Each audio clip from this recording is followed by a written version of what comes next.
You're listening to the Utah Checkdown Podcast. And now your host, Josh Furlong.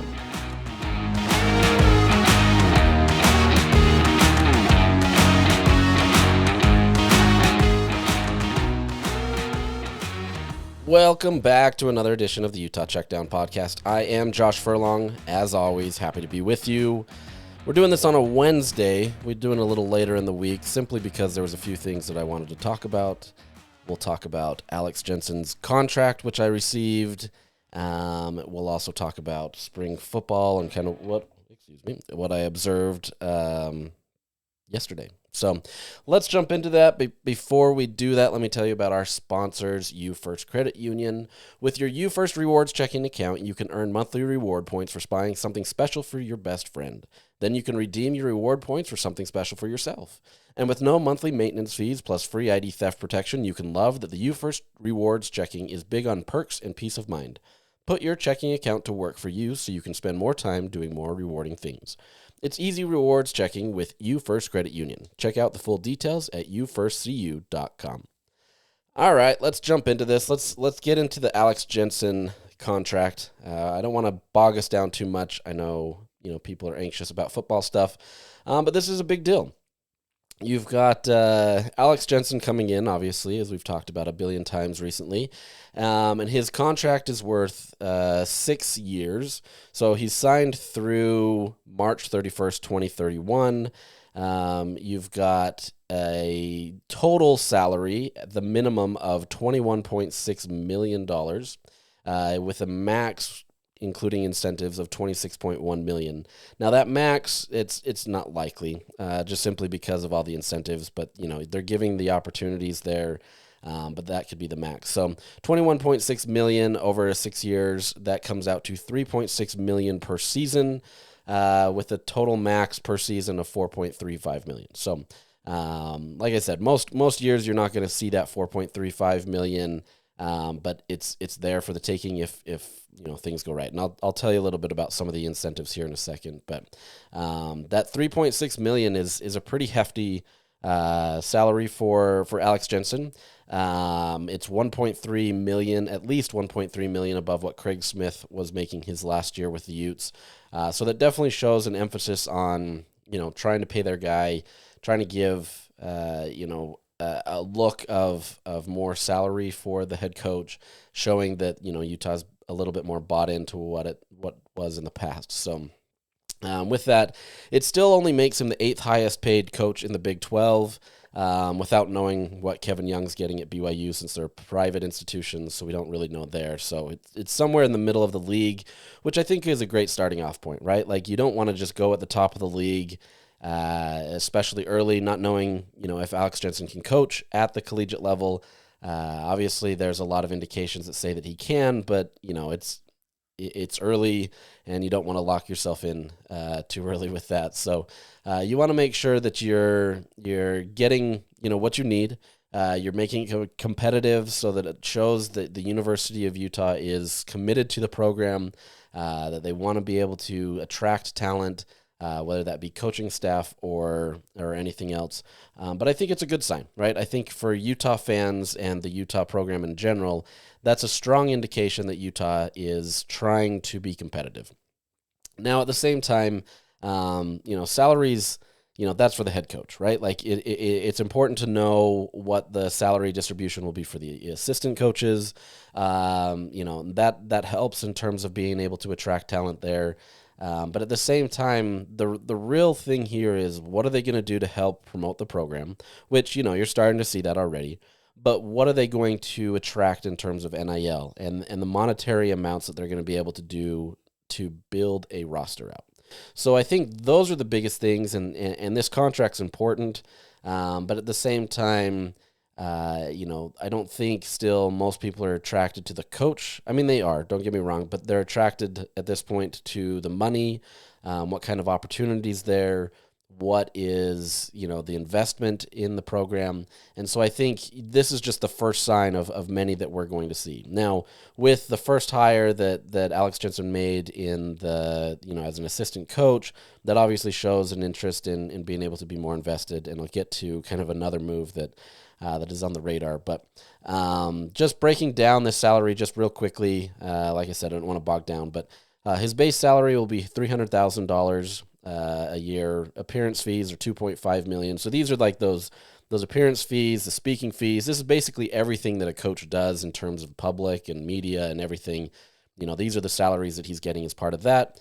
The outfitter fee, which is Under Armour right now, he gets $400,000. These are things where he can sign his own deal up to $400,000. And if he's not able to get that, then the university will make up the difference to $400,000. Similar with a multimedia rights deal, which is up to $400,000. So you've got that. And then, as I mentioned, the incentives, which go up to $750,000. So most years, I would say, are probably not going to get there. But, some of those incentives, the top end incentives are if the Utes win a national championship, he'll make $200,000. If they make a Final Four appearance, he'll add $100,000 to that. If they're Big 12 regular season champs, he'll add $100,000 to it. And then there's different varying degrees, whether from $25,000 to $50,000 or whatever it may be, based on other factors, being the coach of the year in the conference or winning a first tournament game in the NCAA tournament, or even just getting to the NCAA tournament. He'll get different benefits from that. And these are standard for most coaches. In football, it's generally about conference championships, bowl games. There's still academic stuff. So the APR, a high APR is going to get you more money in terms of being a coach. So there's still an incentive at the university to try to get good grades. And that's tied to a coach's salary. But at the end of the day, those aren't massive, right? So, football has definitely put an emphasis on trying to have great APR, but we'll see. I don't expect Alex Jensen to be any different, but some of those incentives aren't necessarily as much as what they could be, but still, an extra $50,000 in your pocket or $25,000 in your pocket, those are always good. So, like I said, the base that he's going to make every single season is $3.6 million, which is pretty solid. There is a bit of a transition period for Alex Jensen simply because he is with the Dallas Mavericks right now. Because he's kind of splitting his time, the university has written into his contract that he doesn't have to work more than 10 hours a week while he's with the Mavericks. As part of that, he will only make 25% of his salary, and those are just the base and appearance fees. So he'll make 25% of that until he, finishes his time in Dallas and comes to Utah. And they do have a set end date of June 30th if for whatever reason things continue to move forward with the Mavericks. But that's definitely far out there, and I would assume that he's here with Utah before then. So a lot of different things going on with that. Obviously this is a good sign for Utah in terms of their commitment, as I've mentioned. And so I think, there's nothing too earth-shattering here. It's more just kind of the monetary factor that goes into this and kind of what they're willing to pay. So, like I said, it's a first step of many for Utah trying to rebound. They've got to be able to pay competitive wages for their coaches. Obviously, you have to put in an investment into the program, and you've got to be able to, attract donors and NIL and all that kind of stuff. Now, one factor that we still don't know about this is how that house settlement distribution is going to go. You may remember I talked about this a few weeks ago, and if you don't, you can go back and listen to the episode of how it's broken down. But there's going to be, up to $21.5 million that universities can allocate to giving to the athletes, right? So they're paying athletes this money for, just being a student athlete there. Now, as part of that, the university gets to decide how they're going to distribute that. So, football is obviously going to take a bulk of that simply because it's the most money-making, arm of the athletic department. You're going to give a majority of that money to them, right? Now, granted, that money may not be that much more than what a basketball player makes simply because there's, 85 to 105 football players as opposed to, 15 or so for basketball. So it's not like it's earth-shattering money, but at the same time, when you distribute $21.5 million to your athletic department and give the bulk of it to football and basketball, men's basketball specifically, that adds to it. So we still don't know those numbers. We're still waiting on kind of how the university is going to distribute that kind of stuff. I've heard numbers, and this is just all speculation, so don't take it as gospel truth. But, somewhere around 85% of that money will be devoted to football, with something like 10 to 15% being given. I mean, it has to be a little less than 15% simply because you've got other programs. But, let's just say 10% for the men's basketball team, and the remaining goes to other programs. So the other programs, that sounds like the women aren't getting anything. There was that huge donation made to the university that will help contribute to that. So that's where that's coming from. It's specifically, kind of earmarked for women's athletics. And so obviously gymnastics is going to get a bulk of that. You're going to get women's basketball, softball, volleyball, those kinds of things. That's going to be kind of earmarked for that kind of stuff. So this money can kind of be moved that way. So like I said, this is where things are starting. We still want to know kind of the ballpark figures of NIL, and we won't know that fully at this time. We've heard different things about it, doubling, maybe tripling what Utah had this last year, which was about $2 million.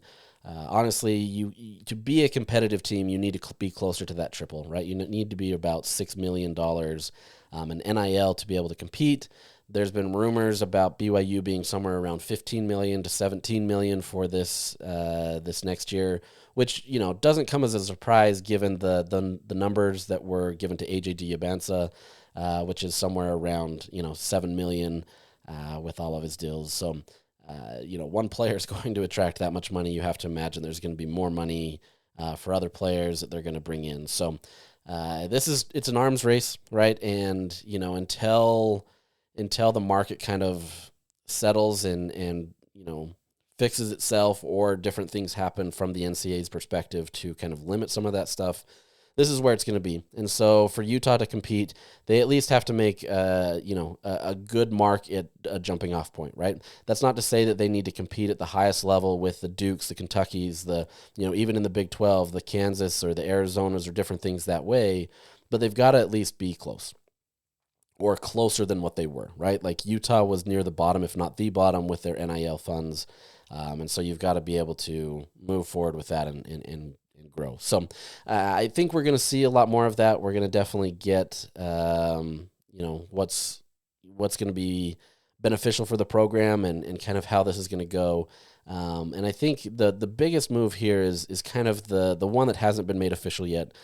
Pete Thamel from ESPN yesterday tweeted out that Wes Wilcox, he's the assistant GM for the Sacramento Kings, is going to be taking the general manager job at Utah. That, like I said, it hasn't become official yet. Everything is pointing to that being the case, and Pete Thamel's not necessarily going to, stick that out there if it's not true. So there's a lot of interest there simply because of kind of his connection with Alex Jensen when they worked in the G League together. He's obviously, a high-ranking official in the Sacramento Kings in an NBA organization. Pete Thamel said that he's the highest-ranking sitting NBA front office member to take a college position, when this becomes final. And so this shows a level of attention to this, new era of college basketball that Utah's trying to attract, right? They're coming in there, they're bringing in a guy previously with Rafael Chilius who, has got a lot of great recruiting ties, has a lot of, cachet in the collegiate world in terms of who he's been able to bring on in terms of talent. He's been able to get 17 guys to the NBA. He's been a recruiter that has evaluated this kind of talent, has been able to do it. So you mix that, who he's going to be your key, recruiter, and now you've got your general manager who is also in the NBA level, who is a high-ranking official, who has evaluated talent for the Cleveland Cavaliers in the past. You can kind of see how that's worked out for Cleveland as of late. They're clearly one of the best teams in the NBA, and has developed, some phenomenal chemistry together and done well. It's not all on Wes Wilcox, but, he was a guy that was scouting and developing a lot of that talent in the early days before moving with Sacramento. So, it's another move to kind of show what Utah's doing in terms of their investment in the program, right? All of these things, they mean nothing necessarily until it all kind of shows out on the court, right? Like until you can bring in the talent, you can win at a high level. All of these are just names, right? So even with Alex Jensen, yes, he is a former great at the University of Utah, but until all of this changes and there's production on the court, it's just another roster, right? And so we'll see. Yeah, but I think there's a lot of reasons for Utah fans to be optimistic here. There's a huge emphasis in being able to make Utah basketball great again, trying to be able to get this in a competitive landscape where Utah can compete. And as you saw this last year, Utah, for the most part, had some competitive games, right? Obviously, we've talked about how they had their struggles and they would lose some of these other games, but they're a team that was able to compete. Now, if you can continue to do that and build upon it, Utah's close. I still will say that as much as the NCAA tournament is kind of your goal, I think the pieces around what Utah has had make it tough to make that the immediate goal for year one. Now,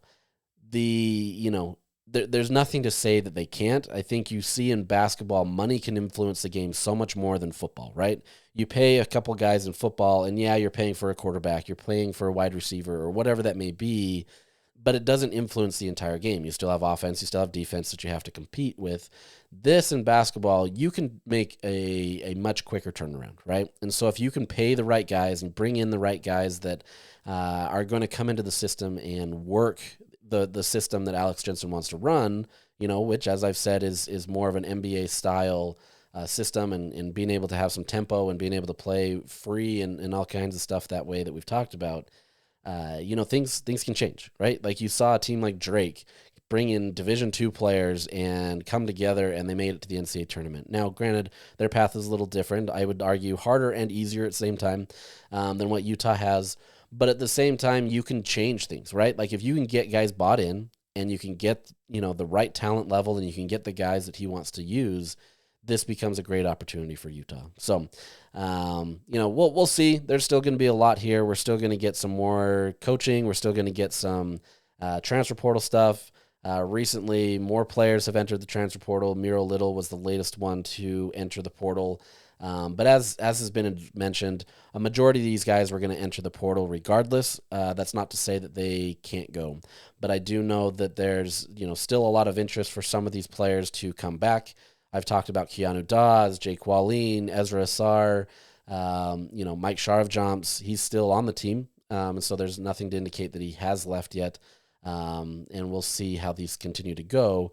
But at the same time, there's still going to be some emphasis in trying to keep some of these guys. And if you can keep, a few of these core guys here who understand the Utah system in terms of just what it takes to be at Utah and kind of the culture and all that kind of stuff, that adds to it, right? Now you add those pieces to whatever they're going to get through the transfer portal and recruiting and that kind of stuff.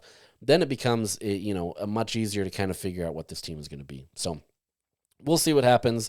But that's it for basketball today. I want to move on to football. Yesterday, so Tuesday, was the first day we got the opportunity to actually watch football. This was a great 20-minute period.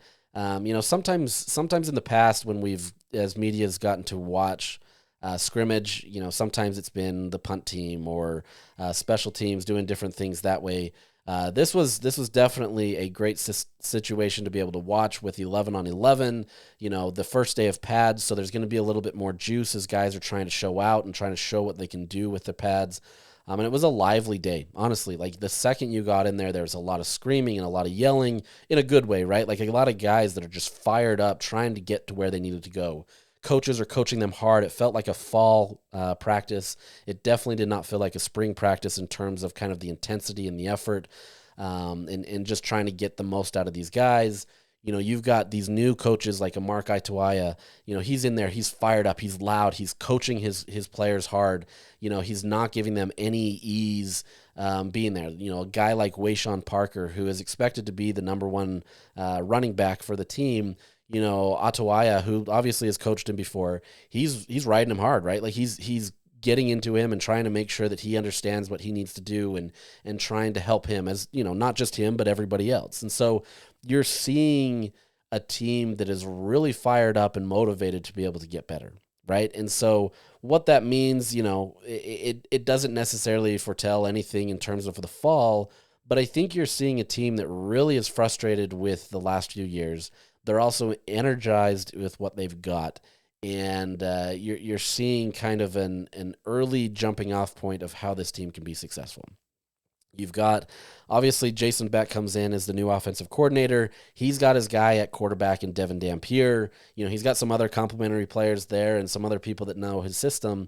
But this is an opportunity where Utah, even though they've rebuilt their entire offense, they have kind of a jumping off point where they have the familiarity with your head guy in being the offensive coordinator and your head player in being Devin Dampier, where they can kind of just run. The rest of that stuff, obviously the players have to learn kind of his playbook and understand all that. But at the end of the day, playbooks in college football or in the NFL or whatever level, they're relatively the same, right? Like they're not necessarily this crazy thing, or at least they're not generally meant to be. With Andy Ludwig, they got to be a little crazy.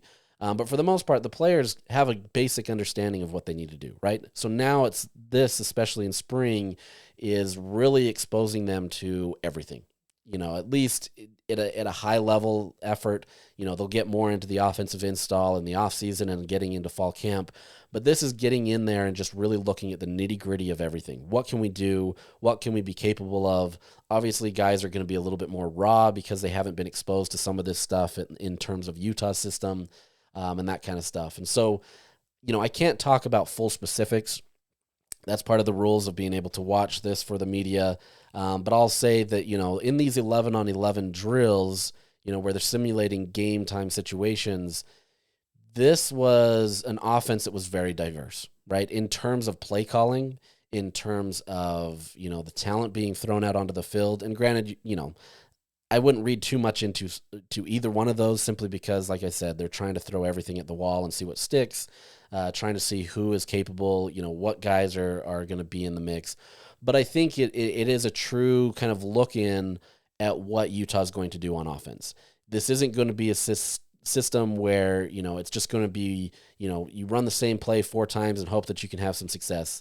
You're going to have some different things, some different wrinkles that are going to make it so that, this play, you saw it last time, but now we're going to run it with this wrinkle, right? And this guy is going to motion out in the back, or you're going to have this player that's now involved in the game that changes. And so I was most impressed with just simply the ability to be able to change a bunch of different things. There was a bunch of different looks. There was one play specifically where it was a red zone play. Devin Dampier was throwing it in the back of the end zone to Landon King. It was the throw and the route hadn't kind of met fully, and so Landon wasn't able to bring it down the way that he needed to. But what was most encouraging is you had 2 crossing routes in a similar area that allowed Devin Dampier to not have to look off to a million different areas, right? He had 3 guys essentially in the same area that he could have thrown to, and I would argue that the first 2, the ones in front of the end zone a little bit, were probably, they were open as well. I would, their routes weren't run as crisply at that time, but it showed to me that they're trying to make an emphasis on trying to just be able to have multiple areas where this can be. Whereas we saw last year, there were so many things, and granted, this was also the nature of having a true freshman quarterback where you kind of have to simplify things. There were so many situations where Utah didn't have multiple reads, right? It was just simply, okay, you have to go here. You saw that with the Caleb Lohner touchdowns. You throw here, you can look off another way, but there really wasn't much there. There was either trying to be pass protection, there was trying to be something else. You try to get Brant Keithy in there, but he had to pass protect and then eventually, roll out into the flats. But those didn't develop fast enough because Utah was getting blown up, and there just wasn't a lot of dynamicism. I can't even remember how that word said. Dynamic. It wasn't dynamic. We'll say that. Right? And so I think you're seeing in this play calling a lot of different looks and a lot of different things that allow Devin Dampier to work.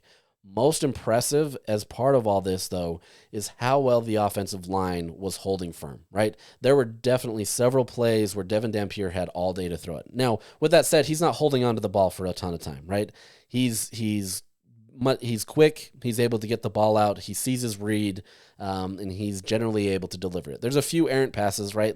There's still things in terms of his passing game that needs to improve. And, there was one play yesterday, and it's just one play, but it definitely was not a right read, right? It got blown up pretty quickly. It happens, right?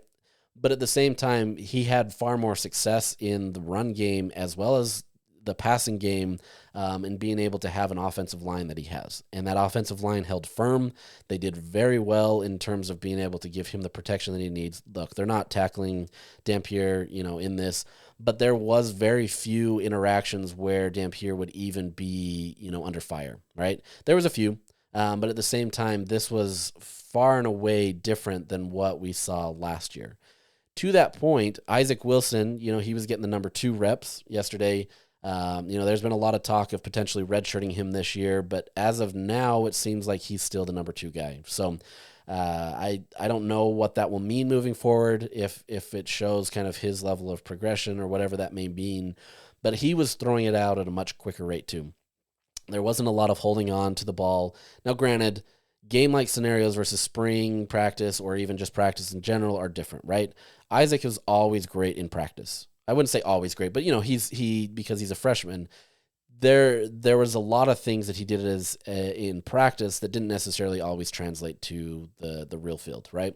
And that happens for freshmen, sophomores. A lot of these guys that are early into it, the speed of the game gets quicker. Things mean more, and so you start putting more pressure on yourself. But if this is kind of the trajectory with him, you're starting to see him throw the ball much quicker. He's getting it at, that release is much faster. He's snapping the ball. He's seeing his read quickly. He's delivering it, and it's paid off. He did throw an interception yesterday in part of the period that we watched, but that's not to say that was a bad situation. This is an opportunity for him to continue to grow and show that progress. And if he really is the number 2 guy, this is where I think Utah needs to see that level of progression, right? Can he get the release out? Can he make the reads that he needs to make in a quicker manner? Those are those things that true freshmen really struggle with. If you remember, and if you've listened to this podcast a lot, there was an episode I did in the fall, October, November, somewhere around there, where I kind of showed that if you give a freshman just 1 year, they can completely change their level of performance the next year.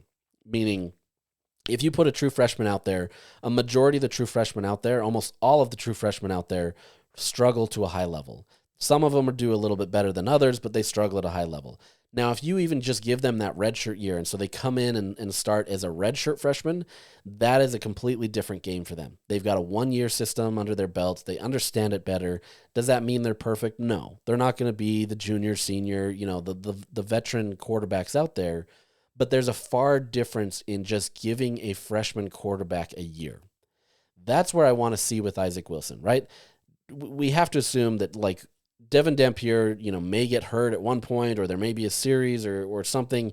Obviously Utah fans don't want to hear that, and somebody's knocking on wood somewhere. But you've got to have these backup quarterbacks ready. And if you really believe that Isaac Wilson is somewhat of a future quarterback for Utah, this is the year that he has to make that stride, right? Because moving forward, you've got other quarterbacks that have been brought in as freshmen. You've got already lining up other guys. Your 2026 guy or 27. Guy is already committed in Thaddeus Thatcher. You're building that roster out, right? And so it becomes a limited timeline where if Isaac Wilson can't make that progress, make that jump in this next year, there's a real possibility that you get overlooked because there's other players that are coming in. Now, with that being said, I don't think there's anybody on the roster that challenges him immediately. I think there's guys that will compete and do well, but he is, at this point, probably solidified as your backup. And I think simply with how Kyle Whittingham has talked about him in terms of him doing well early on, shows that, there's a level of progress there, right? Kyle's not one to throw names around unless there's something there. And so it would be real easy for him just to say, talk about Devin Dampier and kind of what he's done and not even mention Isaac or any other quarterbacks. And so we'll see what happens there. I went a little too far getting down that Isaac Wilson route, but I think this is kind of the spring for him where he can kind of showcase his talent, really kind of hone in on who he can be as a quarterback. if he can get that quicker release time and he can get those reads out faster, I think you're going to see a much more confident quarterback room, knowing that obviously Devin Dampier is your guy. He's a guy that comes in there and can run everything. But if he goes down for whatever reason, you do have a competent guy that is in there. Now, granted, you also have Nate Johnson in that room, who you have experience with. He understands quarterback conceptually. With that being said, Nate Johnson is going to be a Swiss Army knife guy. Kyle Whittingham said it yesterday. He is going to be the guy that is just everything. He could be quarterback. He could be a wide receiver. He could be a running back. You can put him in all kinds of situations, and Utah is fully committed to making that happen. This wasn't one of those things where it was a few years ago when he was here the first time where it was just some gimmick stuff, right?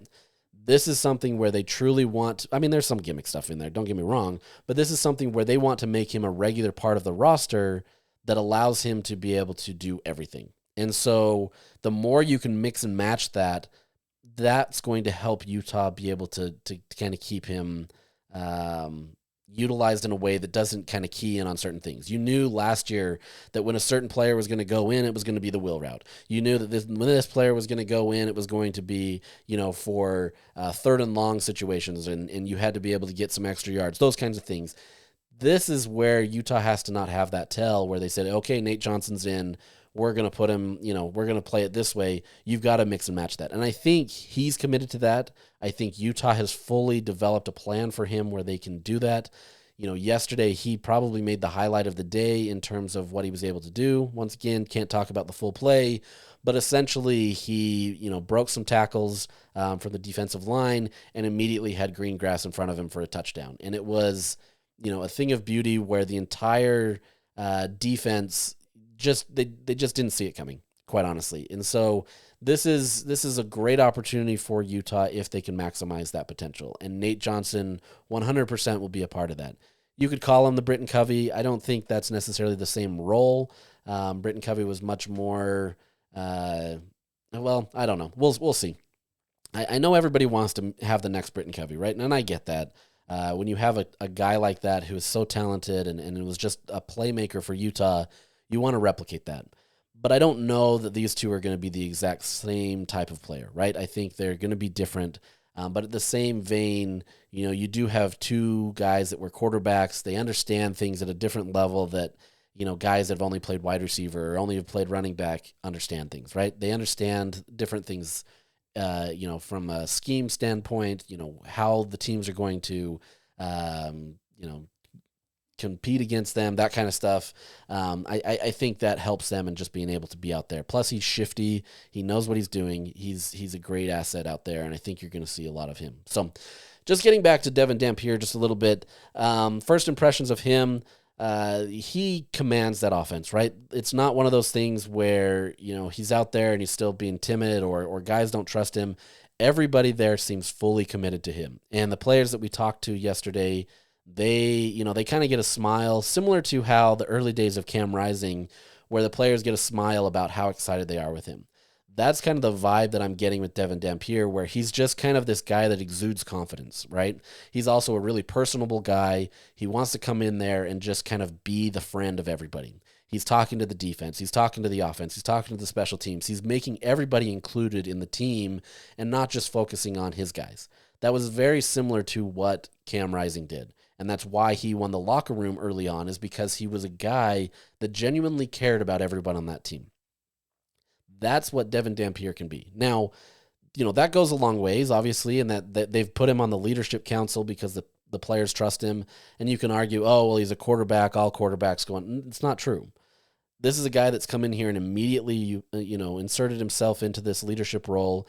He's got a lot of that respect from his players, and that's going to go a long way, especially in terms of team chemistry as they go into the offseason. He's a guy that 100% will be out there, organizing practices as players, trying to get guys to come in, trying to get throws, trying to make sure that he has that timing with his receivers, with his offensive line. He's a guy that's going to take his offensive line to lunch periodically. He's with them, meeting with them weekly, trying to make sure that they're good. This is a guy that is fully committed to the game of football. I'm really fascinated to kind of see how he gels with this team. Like I said, it was a lively, fiery period yesterday, and he was able to make a lot of plays. Now, with that said, yes, he is a shorter quarterback, right? And you've got an offensive line that is very tall and a challenge that way. But there wasn't anything from his game, at least from the spring portion that we watched. And look, it's one spring portion that I felt his height limited him, right? Obviously, you would want a taller quarterback, and I think that's what one of the biggest knocks on him has been early on in his career. But he's finding ways to be able to make it happen. And there's that one errant throw that I talked about. Maybe that was inhibited by the height of the offensive line. But for the most part, he's finding ways to be able to make it work. He sees his reads. He understands it. He's instinctual. He can get there. And at the very least, if everything breaks down, he's got phenomenal legs that can, move out and do what he needs to. So this is a guy that Utah has a ton of trust in. They feel really excited about what he is. There's no question that he's the starter, right? Like, you bring a guy in like this simply because he understands Beck's system. And, he didn't shy away from saying he came to Utah, a majority of it because of Coach Beck. And so I think the chemistry that those two have together, that they can build together continually, shows where Utah can go. And it shows that they can continue to be at a higher level than if they had just brought in a new offensive coordinator and a new quarterback to the system. This is a guy that, they're new, but at the same time, they've had a year of experience together and understand how they work. And the fact that they were able to become the number 4 offense in the country last year at New Mexico kind of shows that there's some potential there. So, really, really fascinated by that. You also got a first look at Wayshawn Parker. The guy, he has a different style of running that feels much more grounded, right? There's a lot of plays where he just he exudes that confidence as well, right? And he talks that way, right? He's a very well-spoken kid who is very confident in his abilities and what he's able to do out there.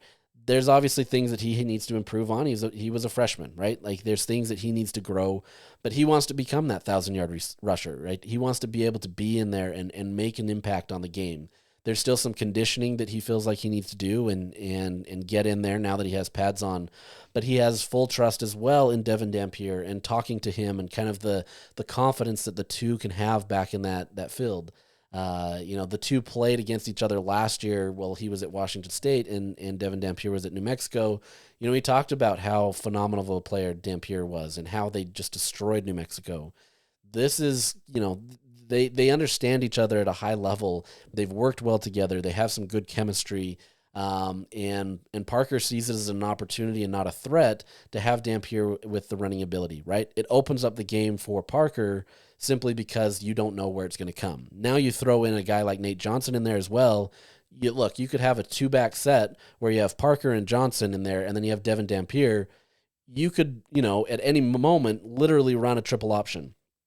And it could work really well. You could have, guys that could flex out and run in different ways. You could have guys that can, hit the A gap, B gap, whatever you want to do. I mean, there's a lot of variability that you can have with those 3 guys specifically. There's going to be more playmakers, right? But I think that's to the level of what Utah's trying to do is they want to create a system where you're completely guessing what they're going to do. And as long as Utah doesn't have too many tells or, they're not mixing up their signals well enough and teams are able to scout those well, this is a team that they feel very comfortable being able to be dynamic and saying, okay, look, we gave you this look. We had 2 wide receivers flexed out and they gave it this time, but now we're going to switch it up and we're going to do this. I think that's where Beck really finds enjoyment in what he does, and he has the talent to be able to do it. Now, as part of this, there's going to be some positions that there's still some unknowns, right? On the offensive side, it's still wide receiver. You still want to see the guy that is going to step up. Dadrian Zipperer had a good day yesterday from what I could tell. He caught a lot of passes. Ryan Davis had some good catches. There's some other guys that were doing some good things, creating some separation, and Dampier or Wilson, for that matter, were able to deliver the ball at the right time and make some plays. So that's going to be kind of the biggest area on the offensive side of the ball is to understanding who's going to be there. You've got Zach Williams, who was coming on strong at the end of the season. You got Dadrian Zipperer, who obviously is similarly. You've got Otto Tia, who played well at Utah State and can be a factor in there. Ryan Davis, like I said. You've got a lot of these other guys in there. And then you also have Hunter Andrews, who is in there as a tight end. And this one is really fascinating to me simply because you can utilize him in a lot of different ways that are probably more similar to Brant Keithy than anybody else, right? He can come in there and be utilized as a multi-talented player who obviously was slated as a running back last year before moving to linebacker, before moving to running back, to more linebacker, now to tight end. This is a guy that has some versatility, and Utah's going to do whatever they can to try to expose that. Not expose it in a bad way, but expose it to the world in terms of, his talent. So I think, however he's utilized, whether it be in the receiving game, the running game, whatever it may be, I think Utah has found a way to be able to be pretty dynamic in what they do. So, a lot of questions still to be had. We're really fascinated to see how this wide receiver group comes together and how that complements a lot of what Utah is going to do. But I think that's going to be a real fascinating situation. In the running back room, Kyle Whittingham, he wasn't quite as definitive on Wayshawn Parker as I would expect. That's not to say that he's not the guy, right? Like there's no question that he's the guy. Kyle decided to say, Parker has the inside track. And I think maybe that's him pushing him. Maybe that's him just trying to say, like, look, he's the guy. Kyle gets a little bit more covert, we'll say, with some of these things in terms of how he talks about his running backs. But I think he wants to see more from Parker. And that's not a bad thing. I think he's trying to get a higher level from him and being able to get the most out of him. And I think with Whittingham kind of putting that pressure on him, as well as Mark Atuaya, who understands how he plays and understands what he does, I think that shows kind of their level of commitment to him. Once again, he was a freshman last year, and yes, he performed at a high level, and obviously he was one of the top running backs in the country in the transfer portal, and so it was a big get for Utah. But look, you can't just sit on your laurels, right? Like, you've got to be able to move forward and progress and grow. So I think this is what they're doing to push him. I don't have any doubt that he's going to be the guy. Whether he is the only guy remains to be seen.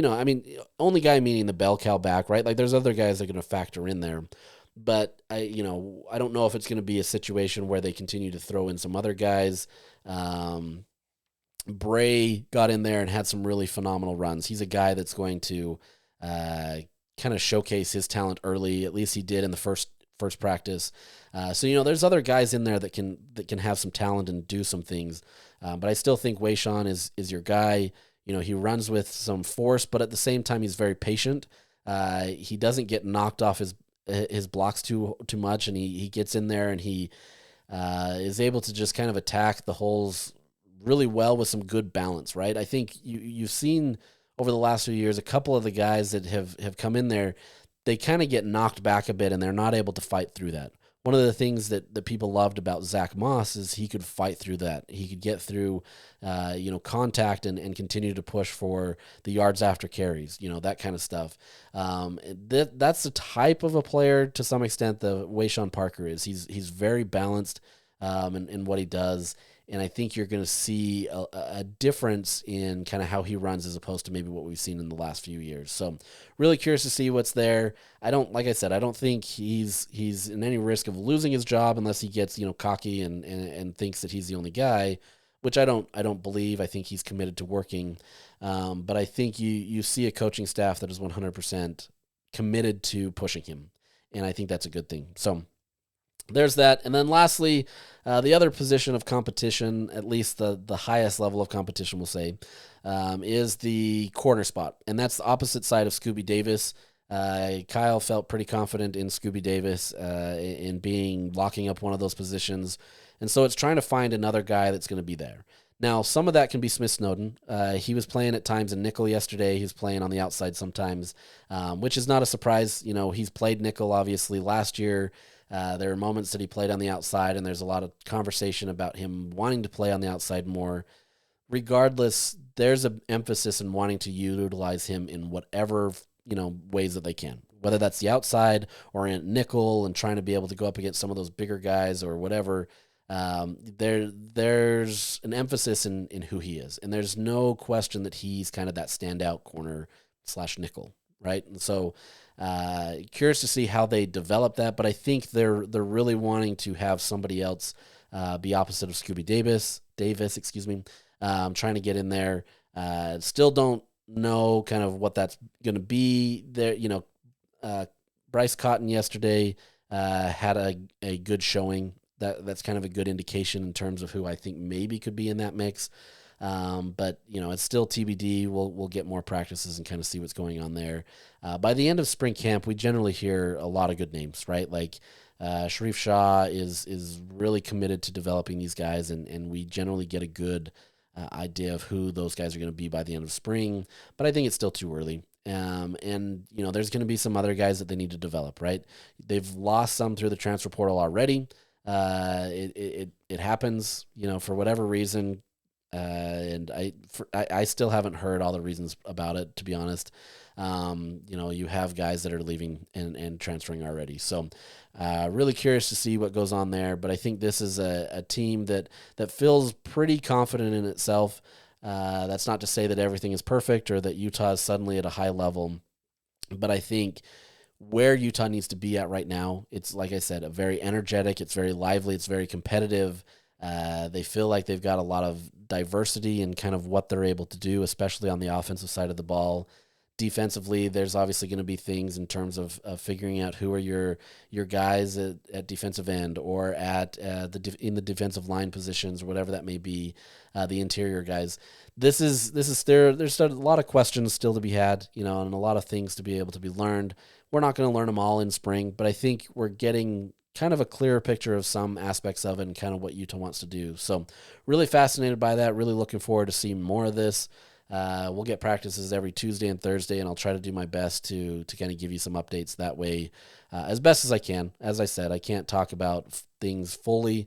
If Kyle Whittingham talks about it in something, we can talk about it a little bit more, especially if it's scheme or how a player is being used. But I think, we can give you enough that kind of gives you an understanding of what's going on. But I think it's an exciting time for Utah fans to be able to watch football. I understand, fans don't want to get their hearts broken and kind of feel like they're giving themselves up to hope. But I think, right now you can start investing in it. I think there's a lot of good things happening, a lot of excitement to be had. So we'll call that a day. We'll get back at this again next week, talk about some more things. I'm sure we'll get some more Alex Jensen news in terms of more assistant coaches being hired, maybe some players that are committed. The men's basketball team also still has their tournament starting next week, so we'll see how that goes and kind of what's shaping up that way. But with that said, I hope you have a great week, and we will chat with you later.